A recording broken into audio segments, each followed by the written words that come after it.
gente não começar do zero novamente o conteúdo de filosofia, eu vou retomar um último conceito importante que a gente está começando.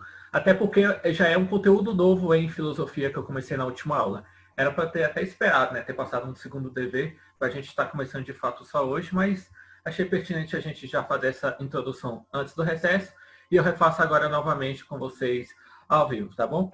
A gente começa a estudar agora nessa etapa do terceiro ano a chamada filosofia da arte, que é uma área específica da filosofia, que vai estudar a estética, a beleza, o que é arte, né? Esse lado mais poético, vamos dizer assim, do ser humano, das coisas, só que sob o ponto de vista filosófico, que sempre foi uma pauta de discussão que nós tivemos ao longo da história filosófica, né? O homem, desde que ele surgiu, ele tem alguns questionamentos importantes. De onde eu vim, o que eu faço, o que eu serei, o que eu vou fazer, assim como também o que é belo, o que é bom, o que é mal, o que é Deus. Então, todos esses primeiros questionamentos que os filósofos antigos faziam, eles vão remeter essas discussões até os dias atuais. Por exemplo, perguntar para vocês o que é bonito, cada um vai ter um ponto de vista diferente sobre o que é bonito.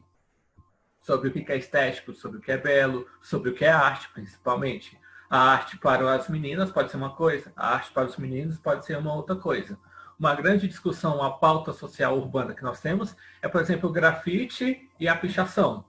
Segundo alguns defensores teóricos, defensores, filósofos, artistas e tudo mais, até a pichação é um meio de expressão visual artístico, né? Por mais que para a gente, para algumas pessoas, pode parecer que isso é vandalismo, né? Pichar paredes, muros, portões, edifícios, pontes e tudo mais, pode parecer um vandalismo.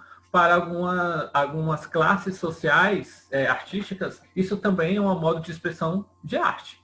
Então, o que é arte, o que quem vai definir a arte, é muito subjetivo, é um dos vários conceitos filosóficos que é muito subjetivo. Tá bom? Começando aqui, então, na nossa discussão aqui, né? Uma obra de arte deve ser apreciada ou entendida? Então, quando a gente vai no museu, verifica algumas obras de arte, algumas esculturas, visita alguns sítios arqueológicos, né? O que está sendo apresentado ali? A gente tem que apreciar, ver apenas por ver, ou a gente tem que tentar entender aquela obra de arte, né? Os dois. A mensagem que o autor quis passar e tudo mais. É isso mesmo, Daniel. Muitas vezes a gente tem que tentar compreender a complexitude, vamos dizer, né?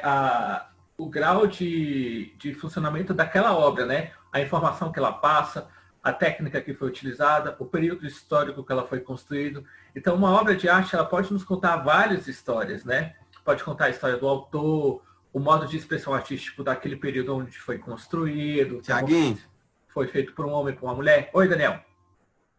o mais cabuloso assim que eu acho em arte, né, é quando a gente entende, quanto mais a gente olha, mais a gente acha coisa nova. Tipo, o senhor vai olhando detalhadamente para algumas partes dela, aí o senhor, cada vez que olha, acha tipo alguma coisa diferente, aí fica meio que impressionado, né? E tem obras, Daniel, que são ressignificadas. São obras que foram construídas, foram criadas num determinado período, naquele momento, vários anos ou séculos depois, quando ela está sendo exposta novamente, ela já está tendo um novo olhar artístico, né? Um novo O conceito, um senhor novo já olhar ouviu para aquilo aquilo. lá que uma foto carrega uma história? Alguma coisa assim, eu não sei a frase direito, mas fala que essa foto é tão pesada que ela carrega uma história. Alguma coisa assim.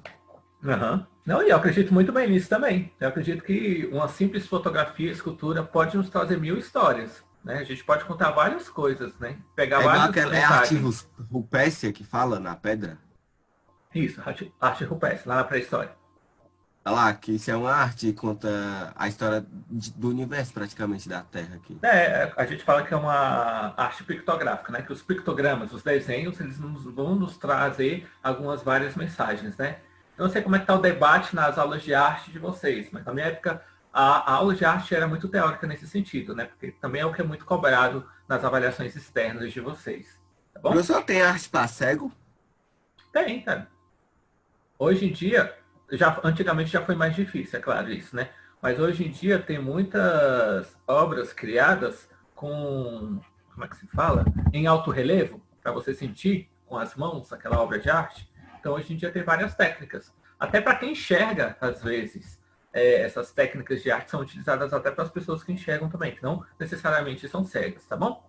Mas, ligando aqui, voltando aqui ao conteúdo, porque senão a gente não fecha, não termina até o término do horário, tá bom? Então, dentro desse contexto da filosofia da arte, nós vamos entender que alguns critérios, eles são subjetivos, na hora de analisar essa obra de arte, entender o que é arte, o que a mensagem que ela quer passar. Porque, às vezes, alguns conceitos importantes, elas são particulares, né? Para definir o que é belo, né? E muitas vezes, os princípios e os valores morais de uma pessoa devem ser levados em consideração, né?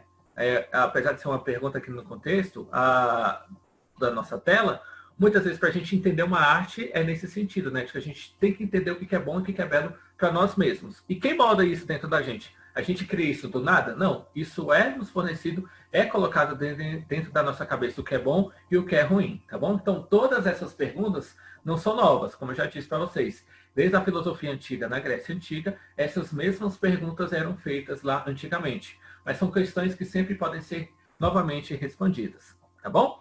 Por exemplo, essa obra de arte que está bem aqui, se chama Latas de Sopa Campbell, né? Parece uma propaganda, né? De latas de feijão, sei lá, qual produto, ou de sopa, ou de extrato de tomate. Para algumas pessoas, isso pode ser apenas uma embalagem de um produto. Mas a partir do momento que Campbell, aliás, Campbell não, desculpa, o autor é Andy Warhol. Quando o Andy Warhol cria essa obra de arte e vai expor lá em Nova York como obra de arte, como uma pintura, ele já está ressignificando até aquele produto, aquele apreço mercadológico, né, publicitário e tudo mais. Então ele pega de uma publicidade para fazer uma obra de arte, né? Ainda mais essa arte contemporânea, né? Hoje em dia, né, cada semana que passa, nós sempre temos uma expressão nova de arte e tudo mais. Então, hoje em dia, a gente discute muito novas expressões artísticas. Como o Kiki Duchamp teve a ideia em 1917, que ele vai pegar um urinol, né, onde os homens fazem o número 1 nos banheiros, né? Vai só transformar ele, vai deslocar ele e apresentá-lo como uma obra de arte. Isso é arte para vocês? Professor, eu acho que tudo é arte. Tudo é arte? Se a pessoa que criou denominar como arte, é arte. Depende de qual sentido ele dá pra isso que ele fez. Eu não consigo ler o que ele botou lá do lado, tipo, eu não entendo. Eu acho que é só assinatura. Eu acho que é só assinatura, tá, Yusuf? A data, né, 1917. Eu acho que são as iniciais dele. Mas a pergunta maior é, vocês olhando esse urinol aqui invertido, para vocês, isso é uma obra de arte? É. Aquele prove. Essas são questões de opiniões, né? Por causa que eu não entendo sentido. Pra mim, arte Pessoal, tem porque sentido. eu acho, se ele denominou como arte, ele falou, fiz um negócio, denominei arte. Da forma de arte. A questão maior, por exemplo, né? Algumas das coisas que eu já pesquisei sobre essa obra de arte que o autor queria mostrar. Ele queria retratar com urinol invertido, ele queria fazer também uma semelhança ao corpo feminino, tá bom? Ele vai falar que as curvas de um urinol invertido se assemelham às curvas naturais da beleza feminina, né? Então, mas é claro, como o Yusuf disse também no início da apresentação, esses conceitos, eles são muito subjetivos, são muito Parece particulares. aqueles negócios de banheiro masculino lá, que tem choque, tá ligado? Mas é isso mesmo. Ele só pegou e inverteu. Isso é um mictório, Kevin. É um mictório, só que é um mictório invertido, entendeu? Só que em 1917, quando ele expõe como uma obra de arte. No início, assim, no dia que ele abriu a exposição, houveram muitas críticas, falando que isso não é arte. E aí vem aquelas perguntas, né? Quem decreta o que é arte? Quem é a pessoa que tem o poder de pegar a caneta, assinar e falar, ó, isso aqui é uma obra de arte e isso aqui não é uma obra de arte, né? Aqui tem esse poder, né? É um conceito muito subjetivo, né? Assim como o que é belo, o que é bom, o que é ruim, tá bom? Uma outra obra de arte importante foi criada essa semana. Vocês sabem qual é? Uma que teve fama aí, que foi exposta aí no Brasil essa semana, vocês sabem? Uma obra de arte muito importante exposta essa semana. Vocês não viram? Não. Não? Vou mostrar aqui para vocês então, tá bom? A nova camisa do Vasco. A nova camisa do Vasco é uma obra de arte? Claro que é, tá bom? Professor, você tá de sacanagem, né? Você tá de sacanagem. Até Apesar o da negócio de brincadeira. futebol, achei. Até Vai aquele ser negócio de obra de futebol arte que mais veio assim. ridícula que eu já vi. Assim, Olha só. Eu acho que ele foi irônico. Pior que isso aí é arte, a cruz de malte que fala. É a cruz de É, Malta. cruz de Malta. Só não. o símbolo, não a camisa. Não, deixa eu contar pra vocês. Apesar de ser uma brincadeira, Não, na moral, uma a camisa ficou atenção, bonita mesmo. a camisa de futebol, botei do Vasco porque eu sou vascaíno, mas as camisas de futebol também são uma obra de arte, né? Você teve uma pessoa que teve que pensar a estética de uma gola, das cores de uma camisa, do símbolo. Professor, fale isso pra Adidas. colocado, tá bom? Oi? Fale isso aí pra Adidas, pra ela saber fazer camisa. A capa fez uma... Eu gostei. Como vascaíno, eu gostei muito das camisas novas do Professor, Vasco. Adidas, as Mas- camisas da Adidas é tudo igual, só muda o símbolo do time e o patrocinador oficial. É porque, como é uma marca famosa, provavelmente qualquer coisa que eles lançarem, botar aquelas 3 listas, as pessoas vão comprar. Então, por isso que eles sabem que não precisam fazer muita coisa, que sabem que as pessoas vão comprar. É a marca de qualquer jeito, registrada né? do design deles, né? Então, por que eles precisariam mudar? Ruim. É tipo a identidade deles. Por exemplo, a fabricante do Vasco é a capa. Por que eu estou falando de marcas? Mas, enfim, faz parte da aula. A capa, o símbolo da capa são 2 pessoas, podem ver que são 2 pessoas sentadas, uma de costas para as outras. Não sei se vocês... Professor, nunca você ouviu a camisa interpretaram da isso, Roma? né? Então, é assim, a Roma, as camisas italianas são geralmente umas obras, uma obra É de arte à lindo. parte, geralmente as terceiras camisas, né? E por que isso acontece muito na Itália? Essa aí mesmo. Porque a Itália é um berço cultural. Então, tudo aquilo que a gente comenta sobre o que é artístico e tudo mais, nasce muito entre os italianos, não só entre os gregos, mas entre os italianos, né? A Roma antiga, né? Então a gente é relembrar a nossa idade antiga na nossa construção cultural do ser humano, tá bom? Então, a gente chegou até aqui, vocês entenderam muito bem que alguns conceitos dentro da filosofia estética, da filosofia da arte, são conceitos muito subjetivos dessa forma, tá bom? Então, esse é um bloco da nossa disciplina de filosofia, onde a gente vai estudar o belo, a arte, a estética, entender como esses conceitos acompanham a reflexão humana, da sua presença e da sua particularidade na evolução da humanidade, né? Parece conceito simples, mas são conceitos poéticos e importantes para entendermos a localização, a função do homem na humanidade, né? Reproduzir uma obra de arte, querendo ou não, é uma profissão, é uma função. É você entender suas subjetividades, entender o que você é para você expressar. Então, a arte é um meio de expressão. Você vai expressar as coisas através de formas escritas, visuais, artísticas. Então, você tem Thiaguinho. vários modelos para expressar suas ideias. Sim, Daniel. Eu já mudei minha opinião lá que tudo que a pessoa faz é arte. Porque eu lembrei daquele negócio lá do museu. Se ele não é Qual? arte, não. Que museu? Que teve, acho que ano passado, ano retrasado lá. E tinha as crianças e os caras lá peladão. Ah, sim. Então, isso é um conceito. Não, ó. Isso é um conceito muito, vamos dizer assim, polêmico, Você né? entendeu? E aí no texto Aham. mesmo fala que a arte é criada lá, não sei o quê, ó. Ah, é porque eu não quero ler, senão eu vou ter que achar. Aham. Tá. No texto mesmo fala que a pessoa fala lá que é arte, mas não é não. Discordo. É, não? Então você acha que nem tudo é arte, então. Depende. Se tiver nos princípios morais, sim, é arte. Bom você tocar nesse sentido. Por qual sentido? Por muito tempo, a Igreja Católica mandava em tudo, como a gente já viu, né? Inclusive na expressão artística. Então, da Idade Antiga até a Idade Média, para definir o que era belo, era conectado com o conceito de o que era coisa para o bem, o que era bom. Então, belo, uma coisa bela, tinha que ser algo que fosse bom. Se aquilo que não fosse bom, ela não seria algo tão belo assim. Porque era um conceito artístico ligado à Igreja Católica. Então, a Igreja não vai ensinar as coisas... aliás, ela vai ensinar do jeito que ela tem que ensinar, né? Da doutrina, da forma como a fé que ela acredita e tudo mais. Então, o que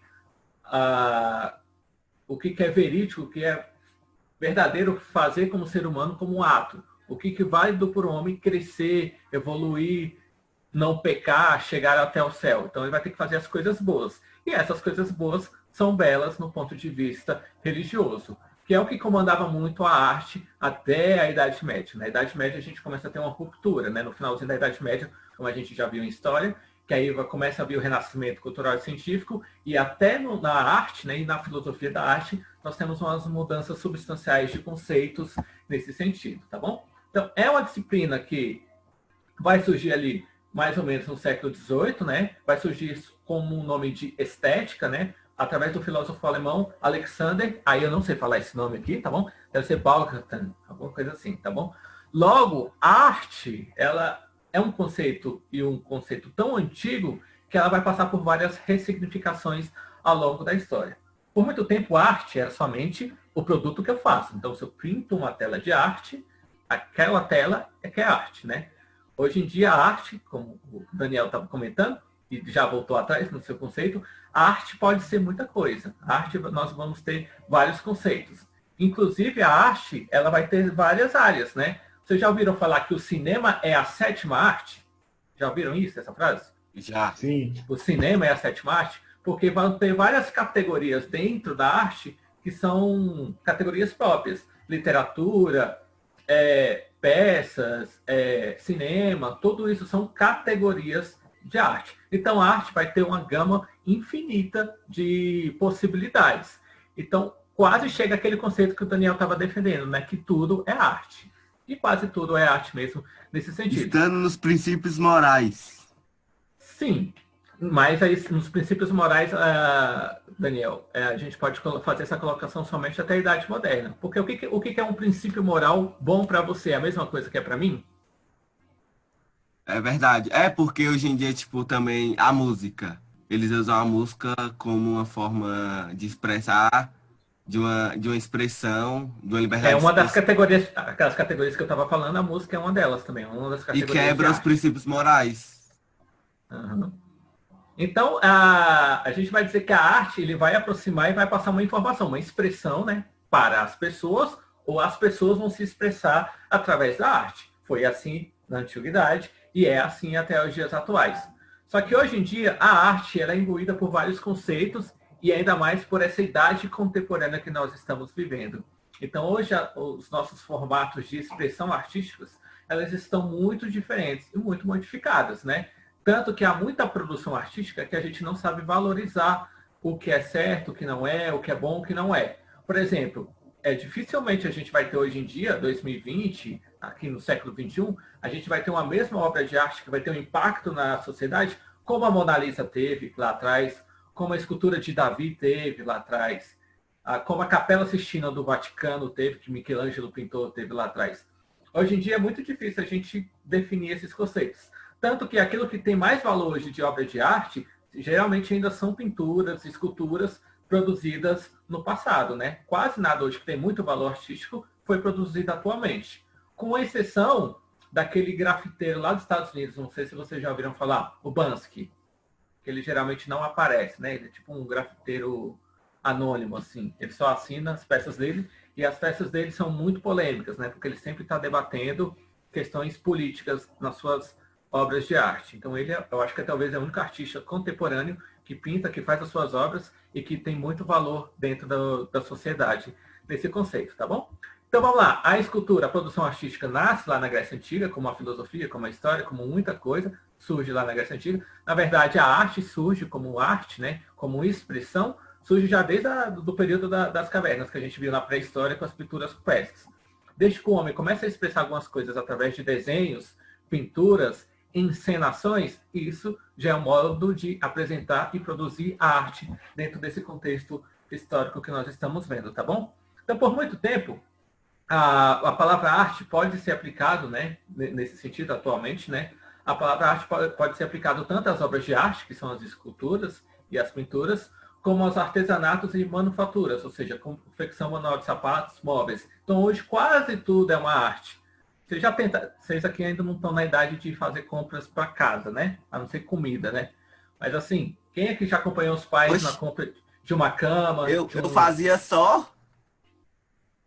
Não, mas eu estou falando a compra das coisas, dos móveis dentro de uma casa, uma cadeira, uma cama, guarda-roupa e tudo mais. Se alguém já acompanhou esse processo, viu que as coisas têm muito valor diferente entre si. Uma cadeira simples, né? Um objeto criado para sentar, mas dependendo do estilo do design do criador, umas são muito caras e outras são muito baratas, né? Isso justamente ligado a esse conceito artístico, tá bom? Então, para ver como a arte, ela acaba impactando até o nosso modo de viver, de usar as coisas. Por exemplo, um design tecnológico de um celular, nesse sentido, de um fone de ouvido, querendo ou não, é um pensamento, uma estrutura tecnológica, mas também voltada para uma expressão artística, né? a gente entender a utilidade daquela coisa e aplicá-la vamos dizer assim, aplicá-la para o bem uso do ser humano, tá bom? Só que por muito tempo, a arte ela é considerada como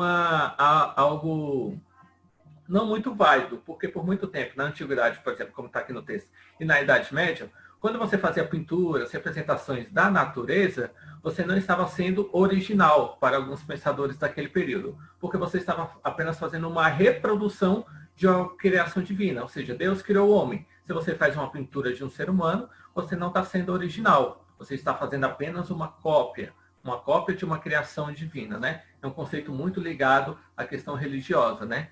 Então, por muito tempo, você acreditava que até um sapateiro que criava um tênis diferente, uma chinela diferente, ele tinha mais originalidade do que um pintor, um artista que reproduzia a natureza morta ou pintava as esculturas humanas, que nós tínhamos muito presente na sociedade antiga que estamos vivendo, tá bom? Então, galera, a gente começa agora em filosofia, né? Começa hoje, continua nos nossos encontros ainda ao longo desse segundo trimestre, a gente tratando sobre a filosofia estética, a filosofia da arte, uma filosofia mais artística contemporânea, né? Eu falo que a filosofia, ela geralmente acompanha a história em termos de construção de narrativa. Então, se no terceiro ano em História vocês estão estudando o século XX e o século XXI, ou seja, a Idade Contemporânea, a filosofia, como uma disciplina irmã da História nas Ciências Humanas, ela também acompanha esse período histórico, né? Vocês podem ver que as disciplinas de humanas, elas acompanham essa evolução histórica, né? Em Geografia também, vocês estudam muito geopolítica, as coisas que acontecem na Idade Contemporânea, porque são as ciências humanas, então elas fazem essa representação, essa criação nesse modo de ver as coisas, estudarem as coisas. Não sei quando vai ser assim, né? Mas vocês vão encerrar os estudos tendo esse formato de educação no ensino médio, né? Pode ser que os filhos de vocês já tenham um ensino médio um pouco diferente nessa questão de áreas de disciplina a serem estudadas, tá bom?